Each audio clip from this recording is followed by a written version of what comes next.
What's the greatest biblical miracle?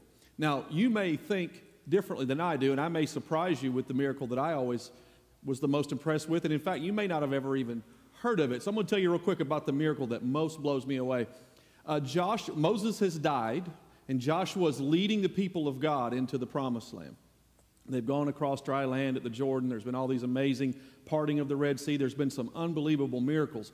But there's one that stands out because Joshua is leading the people of God. They conquered Ai, and then they conquered Jericho. You remember the story? The walls came down in Jericho. Well, that's not the miracle. But right after that, they go to a village, a city called Gibeon.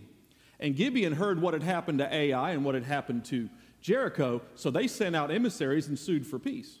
They say, you know what, we don't want to fight with these guys. It's obvious that God's on their side. And they became allies without war. Make sense so far? So 3 cities have been taken in the promised land by the people of God. Well, at this time, Jerusalem is not yet a holy city. Makes sense? Until the children of Israel come into the promised land and occupy Jerusalem, it's just another city of pagan gods. Did you know that? Jerusalem existed before the people of God got there. The king of Jerusalem found out what had happened with Gibeon, who was supposed to be allies of theirs, and he goes to 4 other kings, and they allied themselves together, 5 kings, and they're going to go attack Gibeon for suing for peace with the invading Hebrews. You tracking so far? Well, they go to Gibeon, they wage war on them, and they siege them. Now, we've talked about sieges before in ancient history. We don't have time to go into that today, but let me just tell you, sieges were horrific. No food came in or out, right? It was a horrific way to do war. And all a siege was is they circled the camp, they circled all the walls, and they wouldn't let anything come in or out, and they just waited until people starved, until they made a mistake and opened the gates. So they're sieging Gibeon. Well, the leaders of Gibeon sent an emissary back to Joshua and said, look, man, we're your ally. I don't know if you know this is going on or not, but we're being sieged by 5 kingdoms. We need your help. Would you please help us? So Joshua says, absolutely, you're our allies. This is what God promised, and this is what we're going to do. Joshua takes his armies back to Gibeon and began to kick tuchus and take names, as they say. The armies of God came back to Gibeon and absolutely slaughtered the Jerusalemite kings and all those other kingdoms that had come under an allied force. And in the processes, they set them to running. They fled.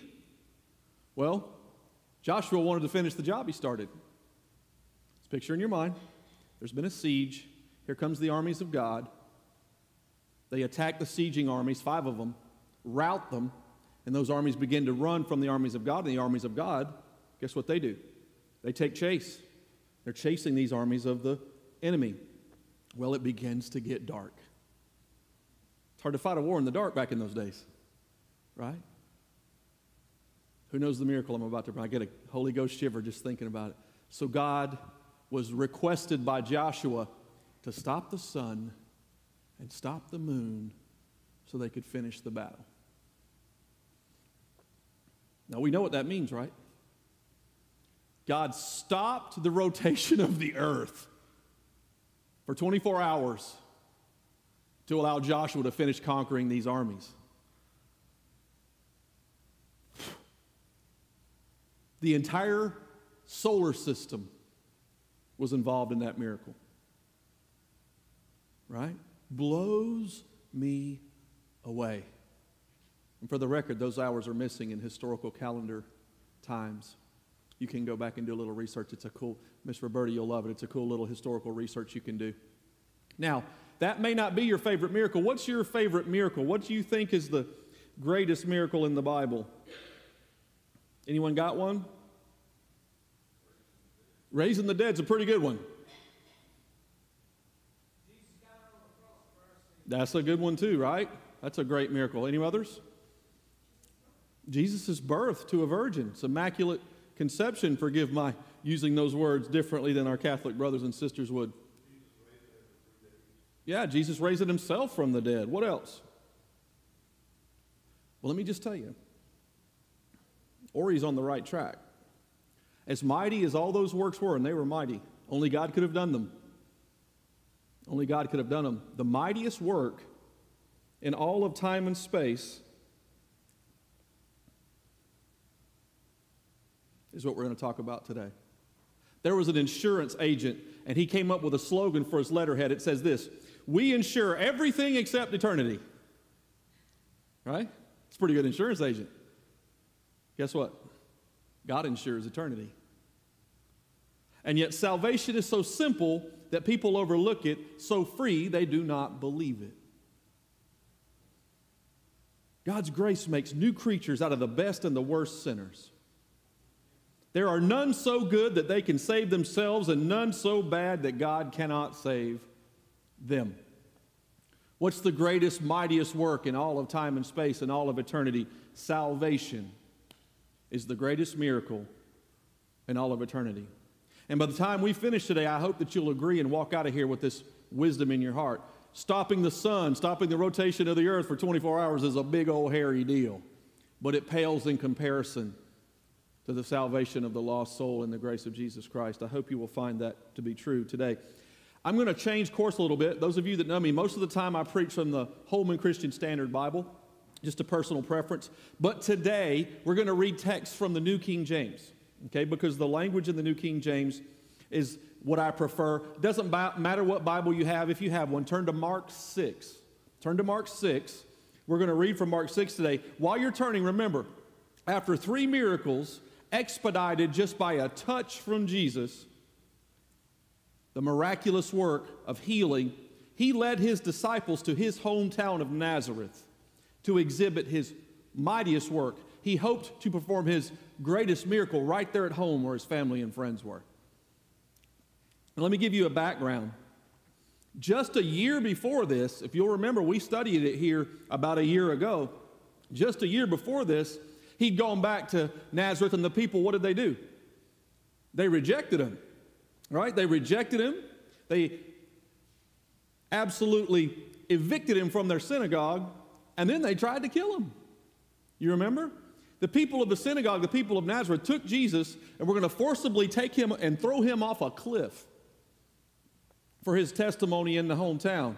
God miraculously saved him from their violence. That's in Luke chapter 4. We studied that at a different time. But if you've made it to Mark 6 so far, we're going to read verses 1 and the first part of verse 2 that says this: "Then he went out from there and came to his own country, and his disciples followed him.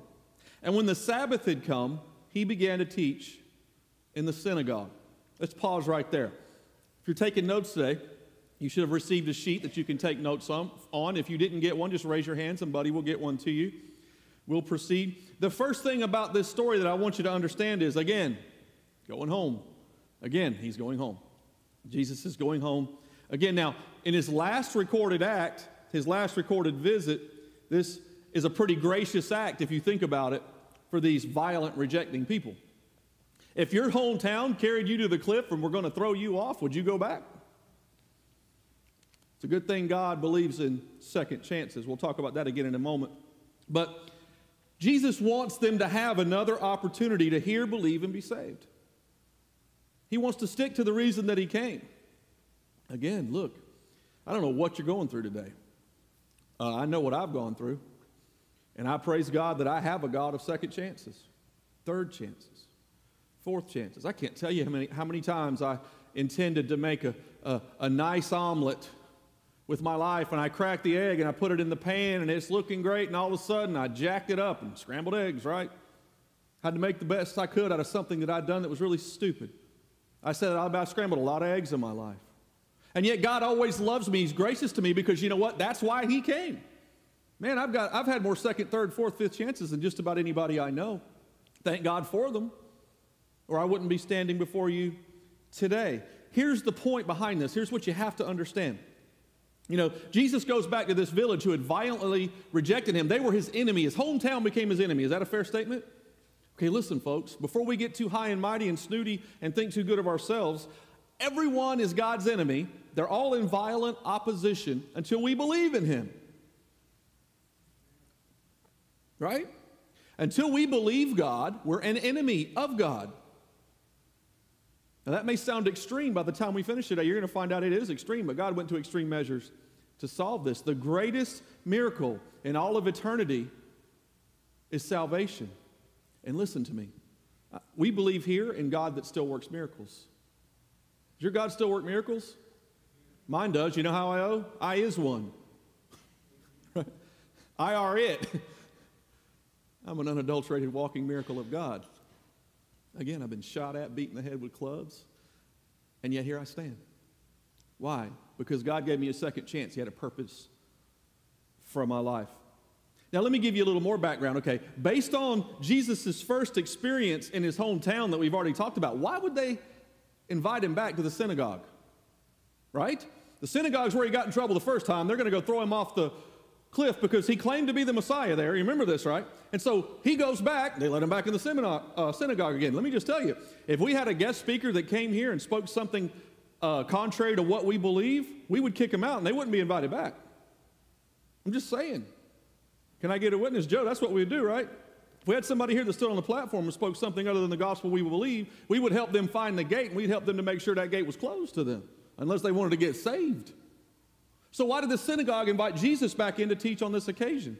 Well, let me just tell you, the circumstances are slightly different. When he came the first time, he was alone. You know this, right? This predated his calling of his disciples. They'd met him, but he hadn't called them yet. So when Jesus went there the first time, he was by himself. Now he's back with a team of disciples. You know what it says when a man walks in with a team of disciples behind him? It says, all right, officially, this guy's now a rabbi. He's a teacher. How many times do people look at Jesus and say teacher? That's the English equivalent of the word rabbi in the Hebrew. So here he is. He's come back. He's a teacher now. He's got disciples. It goes without saying they have to open the synagogue up to him because something has changed. He's due the invite. Let's read the remainder of verse 2 and verse 3. And many hearing him were astonished, saying, where did this man get these things? And what wisdom is this which is given to him that such mighty works are performed by his hands? Is this not the carpenter, the son of Mary, brother of James, Joseph, Judas, and Simon? Are not his sisters with us? And they were offended at him. Again, going home, now we have again amazement which turned to questions. Amazement which turns to questions. We got 4 questions. Well, I've condensed their questions to 4 questions. They're asking 4 basic things there. You may want to write this down. The first thing they're asking is, where did he get these things? Where did he get these things? You know what I believe they're saying in their own way? Hold on. He didn't go to seminary. He didn't go to school. And we're going to talk more in a moment about why they felt this way about him. But what is the source of these things? What 2 things? Number 1, what wisdom is this? We never heard this from our rabbis. He's teaching something different than we're being taught by our guys. Somebody's got to be right and somebody's got to be wrong, because contrary to popular belief these days, there is an ultimate truth. Truth is not relative. They knew that then. We know that now. Where did he get this stuff? Where did he get this wisdom? Why is he teaching something different than our rabbis are teaching? What's the source of this man's wisdom? Where did he get it? Number 2, what's the source of his power? Where did he get that? Our rabbis are unable to do the stuff he's doing. We got some teachers, they're pretty cool. We built a building for them to come in here and teach us from, but they can't do what he's doing. Where did he get this stuff, folks? Where did Jesus get this stuff? Where did he get this wisdom? Where did he get this power? That's the universal question. You got to answer that for yourself. I've answered it for myself. The folks in this town are going to answer it for themselves, because here's what they're saying in reality. Don't we know him? Look, we know him. We know you. We've known you 30 years, right? 30 years we've been knowing you. Let's break that down. We know who you are. Do we not know him? Here's what they're saying. What did they say? Isn't he the carpenter? Isn't he just an artisan? The carpenters are valuable. They're great and all that, but carpenter's a carpenter. May work miracles with wood, but that's about the extent of it. He's just a carpenter. He's just a tradesman. He just works with his hands. Sounds familiar these days, doesn't it? Wait a minute. He's the son of Mary. Okay, folks, I'm going to use a word that shouldn't be always taken the way that it is, so you may have to explain this later, but I'm going to just say this. They're saying the son of Mary when they should have said he's the son of whom? Jacob. They're insulting Jesus by saying he's the son of Mary. You know what they're really saying? He's been here for 30 years. He's just an artisan, and he's Mary's bastard son. He was born out of wedlock. It's a small town, man. Everybody knew. Right? We know his family. His mother, brothers, and sisters think he's crazy. The old people in his family don't believe in him. You knew this, remember this, right? They thought he was nuts. Now let me ask you a question. You tracking with these questions? Same as before, right? He goes back and he gets the same thing as before. Now, hear me on this, because I think this is the question that we need to answer for ourselves today in Hartsville, South Carolina. How could essentially his whole hometown miss it? How could his whole hometown miss who he was? Who he is? Why he came? How could they miss it? You think we'd miss Jesus if he walked in here? I'm going to tell you the truth. I don't think Jesus could get hired as a pastor in a Southern Baptist church in America these days. I'm not being ugly. I'm just being honest. I don't think Jesus or his equivalent will be welcomed as pastors in this modern world, much less brought in to teach. Maybe, I hope I'm wrong. I think he could get in here. But I don't know about everywhere else. Young people, track with me for a second. Think about this. How could this town miss who Jesus was? They grew up together. Y'all got any friends you grew up with, you know, in your whole life? You know how they're wired, don't you? Been around somebody 30 years, you get to know them a little bit. Shelley and I have been married 22 years and some change. We know one another pretty good, right? We know each other's strengths and weaknesses. We know one another. After 30 years, you get to know somebody. And especially, I don't have this experience because I've moved all over the world my whole life, but some of you have been in Hartsville your whole life. You've grown up with people that you've known your whole life, and neither of y'all have ever left. You've gotten to watch each other live for 30 years. How many of you have got that with someone? Yeah, there's more of you. 30 years you've been knowing somebody. In that amount of time, wouldn't you think that he would have stood out from his peers? He is perfect. Either Jesus was perfect or he wasn't. We believe he was. Can you imagine growing up with your buddy that was perfect? I sneak out tonight. Negative. Well, if my mom calls you, tell her, you got to get you another buddy for that, right? No, man, can't do it. Fellas, Jesus went through 13-year-old adolescence just like we did. He just did it without messing up. Don't you think his buddies knew that? First skirt, then the next walks by. She's beautiful, she's attractive, and you would think boys do what boys do. Jesus didn't. How did they not know he was different? Right? 30 years they've been knowing him. He should have stood out from his peers. We know that he did.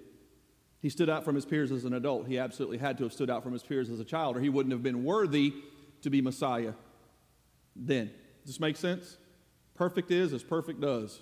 I don't know where that came from. They'd also seen his wisdom in teaching. He astonished them with his teaching. The whole world at this point is kind of going bug nutty trying to figure out who Jesus is, one way or the other. They'd heard, and probably many had seen, amazing miracles that he'd worked. This is a small part of the world. Again, he never went more than between 60 and 100 miles from where he was born. Don't you think everybody talked about everybody else? Don't you think the word was on the street that there's a potential Messiah in Israel and his name is Jesus? And everybody's talking to everybody else about the things that he's doing. You know how I know that's what's going on? Why is there a crowd following him everywhere he goes? Everywhere he goes, he draws a crowd. People had to work. They couldn't just drop everything and follow him all over the place. He had 12 disciples follow him, and we know for a fact he had more than that. They all left him but the 12, but there's a multitude following him everywhere. Where'd they come from? They heard about him. When he shows up, they wanted to see what's going on. But instead of accepting him based on all these things, they again refuse him. Again, taking offense. Again, they're taking offense. They're stumbling over the truth, literally. Let's take this word offended that's in your text. It's originally scandalizo. What does that sound like? Scandalous. Jesus was scandalous. Here's what that means. Literally, that means a stumbling block. Something that you stumble over. You can't get past it. It makes you fall, right? Jesus was a stumbling block. We're going to talk about that again in a minute. But let's put this into language that we can understand. Here's what it really means as far as I see it. It means to see in someone what I disapprove of and what hinders me from acknowledging and accepting their authority. Is it possible to disapprove of something that's right? Well, yeah. Yeah, you remember being a kid? Oh, mama don't know nothing. I don't approve of her ideas. You see something in someone that causes your approval to go away, and it hinders you from accepting or acknowledging their authority. That's what presidential elections are all about, right? I'd love to think that everybody that gets into that office is trying to do the right thing. Some of them are just knuckleheads. And we've got to decide whether what they do offends us or not. Are we going to stumble over what they're doing? Can we support it? Do we approve it? Here's something you may want to write down. Kenneth Weiss said this. They could not explain him, so they rejected him. Those things that we can't explain, we reject. Listen to these texts. So honor will come to you who believe, but for the unbelieving, the stone that the builders rejected, this one has become the cornerstone. I mean, you've ever heard this before? And a stone to stumble over, and a rock to trip over. They stumble because they disobey a message. They were destined for this. Who's he talking about? Peter's talking about Jesus, the cornerstone that causes people to stumble. Listen to what Paul says. As it is written, look, I'm putting a stone in Zion to stumble over and a rock to trip over. Yet the one who believes on him will not be put to shame. A lot of people tripped over Jesus. A lot of people still tripping over Jesus. He offends them. They don't approve of them. How can something that's perfect be offensive? I'm tired of wondering what's offensive. Y'all know me. I'm the most politically correct person you'll ever meet. I'm very careful about what I say. Not so much, right? The truth can be offensive, right? Girls, stop asking your husband if you look fat in them pants. I'm just saying. I'm just kidding. But Jesus said to them, actually, let me say this real quick. Here's what I think is going on. Here's what I think is going on. How dare he leave the norm? How dare Jesus? What's he thinking, leaving the norm? Leaving the standard, how we behave, our average. All of us are average. We're all the same. We're all normal. How dare he leave normal? Yeah, that'll get you kicked out of a place right quick. You ever been accused of not being normal? You ever felt less than normal? You ever felt normal? I never felt normal in my life. I'm a freak. I just fly my freak flag. I know it. I don't have a normal bone in my body. I've begun to wonder, is there any such thing as normal? The world thinks there's normal. And we try our best to fit into normal. How dare Jesus just intentionally not be normal? How dare he become more than we are? How dare he try to get out of here? How dare he try to outreach his upbringing and ours? You tracking?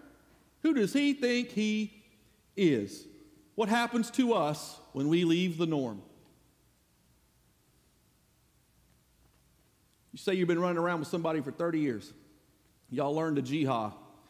And on one given day, you decide your life's going to be different. You start behaving differently. You start acting differently. You start doing differently. Anybody ever had that happen? If you're saved, you have. It may not be 30 years, but if you've ever been saved, there came a point in your life to where the things that you used to do, used to believe, used to think, used to act, those things no longer feel comfortable with you. You got to stop doing that. Don't mean you don't love your old friends. It just means you're different now because Jesus is in you.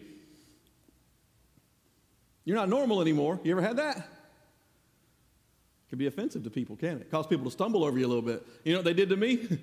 They went and hung out with somebody else. I didn't see them folks anymore. I made them very uncomfortable when my life changed. What happens to us when we leave the norm? But Jesus said to them, a prophet is not without honor except in his own country, verse 4, among his own relatives and in his own house. Now, he could do no mighty work there except that he laid his hands on a few sick people and healed them. If you mark in your Bible, that's what I want you to mark.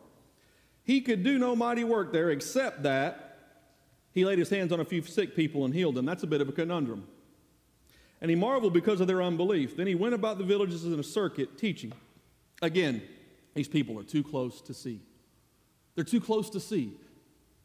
Jesus says, look, prophets are dishonored among their relatives and among their households. That's just the way that it is. Here's what he's saying. This is very offensive to them because here's what Jesus is saying when he brings up these prophets. This is what he's saying. Again, they're too close to see. He's talking about the ancestral prophet killing that went on by their forefathers. You know what happened to all the prophets? The people they're trying to help killed them. Sound familiar? He's reminding them of what happened to other folks like him that tried to come and warn people of the future. And it's a product of historic offense to them. Any of y'all look back on your history and you see some things that your great-great-granddaddy did that you wish you hadn't done, you're kind of like, man, I loved him. Or your granddad, your dad, your mom. We do things. You ever learn from the mistakes of your idols, your mentors? You ever done that? I do. And as much as I know as those things shouldn't have happened, I don't know that I want to hear you say it. It's okay for me to know it, but I don't want to hear you talk ugly about my granddaddy. I know he had some problems. I know he wasn't the greatest man in some ways. I know he had some prejudices that are not good, and I know there were some things about him that I wish were different, but that was my granddaddy, and I loved him, and I don't want to hear you talking about him. Don't let my granddaddy be in your mouth, right? And Jesus is reminding them, they may have even known that what their ancestors did to the prophets was wrong, but they don't want to hear him say it. Watch out, brothers, so there won't be any of you. Let me say this again. Watch out, brothers, so that there won't be in any of you an evil, unbelieving heart that departs from the living God. Let me read that again. I stumbled all over that. Watch out, brothers, so that there won't be in any of you an evil, unbelieving heart that departs from the living God. Hebrews 3:12. Write this down. An unbelieving heart is an evil heart. When your heart fails to believe God for who he is and Jesus for who he is, exactly who he says he is, not who you want him to be, but who he is, that's evil. Anytime we have an unbelieving heart, we have an evil heart. Jesus' miracles were there simply, let's just say that Jesus went ahead and worked all the miracles there that he worked everywhere else. You know what that would have been? Look at me for a second. That would have just been a sideshow. Right? It says he couldn't do his mighty works there save he healed a few sick people. I don't know about you, but healing a few sick people is pretty mighty work to me. It's pretty impressive. Right? Jesus came and healed you from whatever it is that's ailing you this minute. Wouldn't you be pretty impressed by that? Yeah? It would impress me. I would think that's a pretty mighty work, and yet Mark says, well, he couldn't do his mighty work, but he healed a few folks. For Jesus to have done any more miracles there would have been a sideshow, and the reason he couldn't do his mighty work is pretty obvious. The supernatural works that Jesus performed were merely proof signs of his mighty work. The only reason Jesus worked the miracles that he worked was to shine the light on his mighty work, the reason he came in the first place. He said as much. Listen to what Jesus says. For the Son of Man is come to seek and to save that which was lost. That's why he came. Why did Jesus come? Save lost people. Why else? Nope, that's it. Jesus came to save lost people. Believe me that I am in the Father and the Father in me, or else believe me for the work's sake. If you can't believe me because of what I say, believe me for what I've done. But again, what I've done simply points to the reason that I came. And the reason Jesus came was to look for lost people to save them. You feel lost today? Jesus is hunting you down. It might be why you're here. He's looking all over the world for you. He's trying to find you, and he wants to save you from whatever it is in your life that's keeping you from being happy and believing in him. Whatever you're stumbling over, you think of Jesus and, man, I don't get all that. I'm here, but there's some stuff about this I don't understand. It makes me uncomfortable. It offends me. I don't really get it. Well, Jesus wants to clear that up for you, and we can help you do that. There's nothing offensive about Jesus if you want to hear from him and you really are open to the truth that he tries to give us. It's the most beautiful thing ever. How could the beautiful be offensive? If you can't believe in me because of who I say that I am, Jesus said, well, believe me because of the miracles I performed. Why did Jesus perform miracles? As evidence that he had the power to save. Jesus is mighty to save. And the miracles that he performed were just evidence that said, I'm mighty to save. Think of a presidential debate. The two candidates get up there, they both get up there and they talk. They talk about the issues, they get asked the wrong questions and they give the wrong answers. But why are they standing there in the first place? They're standing there in the first place to give you evidence as to why they're qualified to do what they say they're going to do. The debate's just simple evidence that says, look, I am qualified to be your president. Vote for me. Right? It's just evidence. Here's a paraphrase of what Jesus is saying. If you, and hear this from my heart today to you, if you cannot or will not believe Jesus with simple childlike faith, then believe on him on account of the miracles that proved him. Everything that is claimed to have been done by Jesus was done by Jesus. Every miraculous work that the Bible asserts to him, he did. And if you can't believe him just because God says he's his son, and just because God says you should believe him and that he loves you, believe him because he's got the power to work the miraculous, even in you.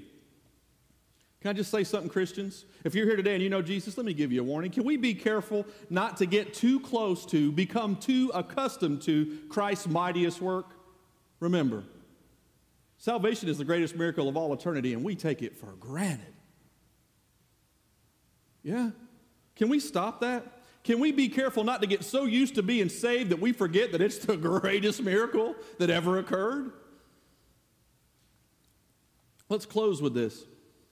It appears from our text today that there are only two ways to astonish Jesus. Two ways. Jesus was only amazed twice in the whole gospel records. There were only two things that impressed Jesus. You want to impress Jesus today? There's two ways to impress Jesus. He marveled at the great faith of a Roman centurion, a Gentile, remember? Who said, look, Jesus, you don't even have to come to my house. You just speak the word, my daughter will be healed 60 miles away, no problem. Get her done, right? And Jesus was amazed that a man who did not raise up with his teachings and the truth of the Hebrew faith would have that amount of faith to say, you just say it, it'll get done. Jesus was amazed at that man's faith. You can amaze Jesus with your faith. And the second time Jesus was amazed or marveled was at the unbelief of his hometown Jews. You got that? They could not explain him, so they rejected him. We have the same two choices he had. Look at me, you got two choices today. If you want to amaze Jesus, and can I just say this? One way or the other, you're going to amaze him. If those are the two ways that Jesus is amazed, great faith or no faith, I don't know that there's a point in between. You've got the same two choices.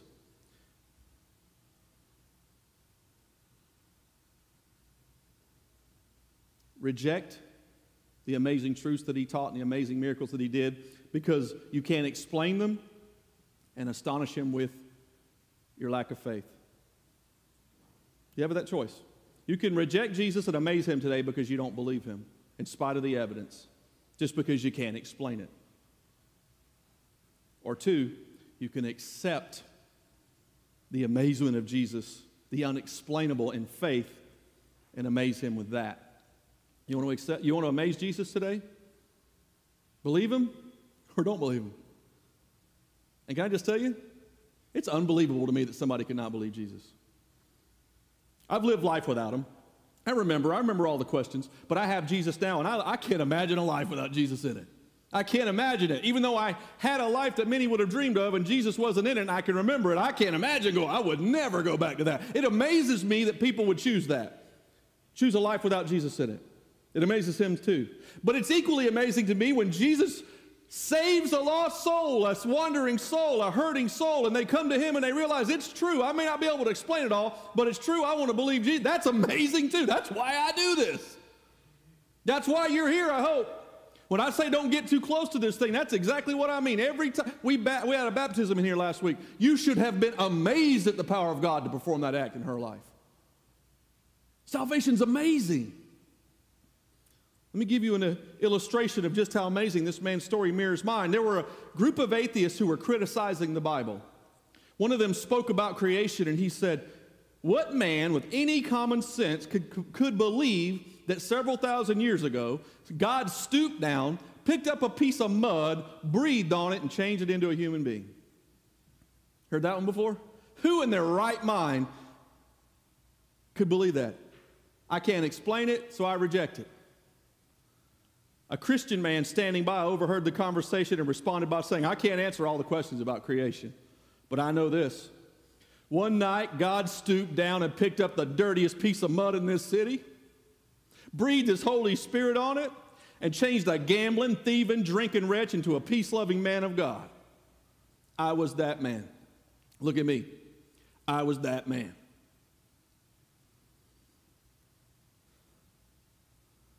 Which miracle is greater? Which way will I choose to impress him individually as the team comes by your head and decide right now? Which way are you going to impress Jesus today? Are you going to impress him by believing him? Or are you going to impress him by not believing him?